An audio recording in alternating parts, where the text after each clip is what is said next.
Welcome to LC Screen Talk. My name is Larry, and this is my review of The Promise.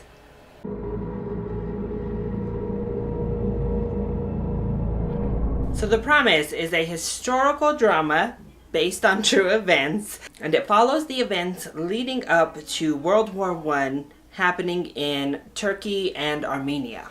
And I didn't know much about this film heading in, so I decided to go in pretty much blind. I hadn't seen any trailers and I hadn't really heard much about this film prior to stepping into that movie theater. All I really knew was that it starred Oscar Isaac and Christian Bale and was a drama. And I have to say, I think this film was pretty solid. So let's go ahead and get started with the positives. First of all, I think the acting cast was all really strong.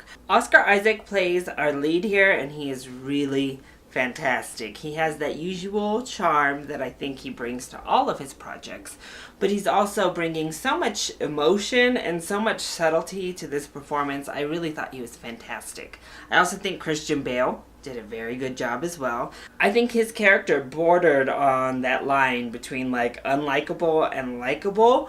And kudos to Christian Bale for making him always feel like a real person, never really vilifying him, never really making him like stereotypical hero. He made him feel real. Charlotte Laban was also really good. I thought she also brought a lot of charm right there to match Oscar Isaac. And she really delivered on the emotional scenes as well. So just great acting from our three main characters. And I know I'm going to butcher her name. I'm so sorry. And I don't know that I've ever mentioned how much I love Shore Agdashlu as much as I do. Again, sorry for the mispronunciation. But she's pretty much great in everything that she ever stars in, and I thought she was really good here as well. I love the energy she brings to all the projects that she does. But I think the biggest positive this film has is that it is important. We get so many details at the end of this film about what happened in Turkey to the Armenian people, and the fact that the Turkish government still refuses to acknowledge what happened makes this story so important. It makes these tellings of these people's lives and the history so important. And the fact that this happened in World War I and they still refuse to acknowledge what was done is pretty astonishing. The Germans tried to forget about World War II and the part their country played in that genocide, but the world didn't let them. So I'm really actually disappointed that we've let this history fall through the cracks like we have, but all the more reason films like this need to be made. We've heard about the Holocaust. We've even heard about, Rwanda. And now it's time to hear about these other genocides that have taken place throughout our history that are just untold, that have kind of been swept under the rug. People's stories, their entire lives, just wiped off the face of the earth because history hasn't kept up with acknowledging the tragedy that took place. And I think this movie gets the tragedy and gets the historic events really well. I think that it brings the heft that it needs to bring, and especially the ending is really powerful to me. So kudos to this movie for ending on just such a strong note and bringing us to a place where we empathize, we sympathize, and we feel for these people and feel for this nation and this group of people and what they have been through. Plus, it is a very interesting story that makes you feel for all of the characters. It kind of really makes you invested in their personal story, but also keeps you on suspense because you don't really know what's going to happen. You don't really know what's coming next. So you're always on your toes like, oh my gosh, and there's a clear people to root for in this situation. So you're really hoping to see these people succeed and survive. I also loved the double purpose of the title, The Promise. It starts out as one thing when we're in this storyline over here, and then at the end, it reveals what the true promise is, and I thought that was fantastic. I loved it. I really loved that full circle ending moment.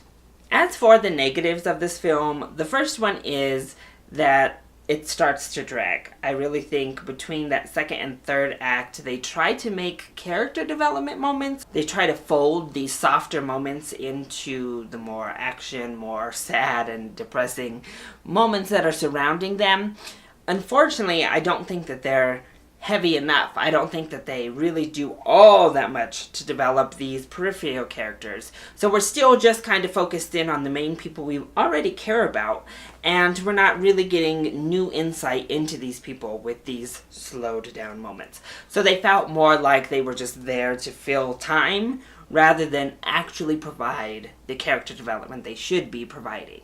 I also think that the first act is by far the weakest. They set up this weird forbidden love type story. It's kind of a love triangle, but really it's a love square because there is a fourth person involved.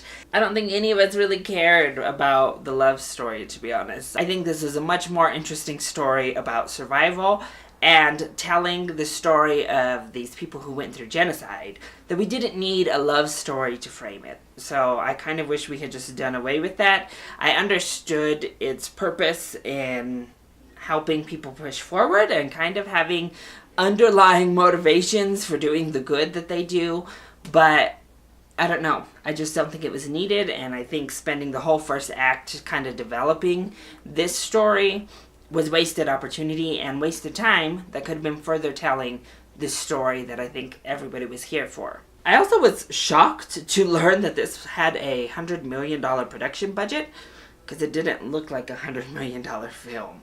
So I'm not quite sure where that money went to, if it was just reshoots, because I know this got delayed a little bit, if it went to the actors. Where did this $100 million go?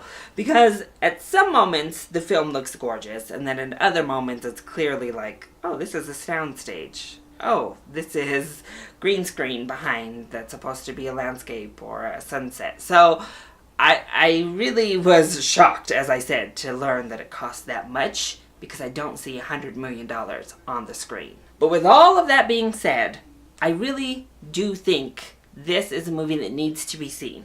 For quality purposes, I think this deserves a matinee. I don't think it's a full price movie.